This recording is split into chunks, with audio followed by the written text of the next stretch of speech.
ऐसा कहर बरसाया जिसको आज तक लोग नहीं भूल पाए हैं। दरअसल सालों पहले एक नाग नागिन का जोड़ा यूं ही घूमते घूमते इस गांव में आ गया। उन्हें जब गांव में कोई भी जगह सुरक्षित नहीं लगी तो वह खेतों की तरफ चले गए। ऐसे में गांव का रहने वाला रामू नाम का एक व्यक्ति अपने खेत में ट्रैक्टर चलाकर खेत की जुताई कर रहा था। तभी नाग नागिन का जोड़ा तेजी से रेंगते हुए उसकी तरफ बढ़ने लगा। वह नाग जहाँ दाई तरफ था तो वह नागिन बाई तरफ चल रही थी। तभी अचानक से वह नाग रामू के ट्रैक्टर के नीचे आ गया। रामू को वह नाग नहीं दिखाई दिया और वह अपना काम करता जा रहा था। वहीं नागिन ने सारी घटना देख ली और नाग की आंखों में रामू का चेहरा देख लिया। फिर नागिन अपने नाग के पास गई और सिर पटक पटक कर खुद को मारने की कोशिश करने लगी। काफी देर तक नागिन अपने नाग के पास बैठकर रोती रही। इसके कुछ ही देर में रामू फिर से उसी जगह अपना ट्रैक्टर चलाकर जा रहा था। मौका पाकर नागिन रामू के ट्रैक्टर के पीछे वाले हिस्से पर चढ़ गई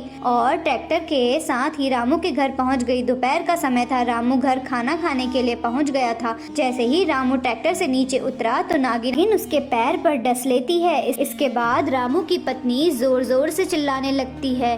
उनकी आवाज सुनकर सभी गाँव वाले एकत्रित हो जाते हैं। वह नागिन रामू के पास फन फैलाकर बड़े गुस्से से अपने नाग का बदला लेने के लिए बैठ गई थी। वह किसी को भी रामू के पास जाने नहीं दे रही थी। अब रामू के शरीर में जहर पूरी तरह फैल चुका था और रामू ने वहीं पर इस जहर के कारण अपना दम तोड़ दिया। वहीं गाँव वासियों ने नागिन को डंडे और आग से जलाकर वहां से हटाने की कोशिश करी, लेकिन नागिन इधर से उधर नहीं हुई और रामू के पास ही बैठी रही। जब कोई भी उपाय काम नहीं आया तो गांव के एक बुजुर्ग ने कहा कि यदि यह नागिन यहाँ से नहीं जा रही है तो उसको जलाकर गांव से दूर किसी सुनसान जगह पर दफना दो।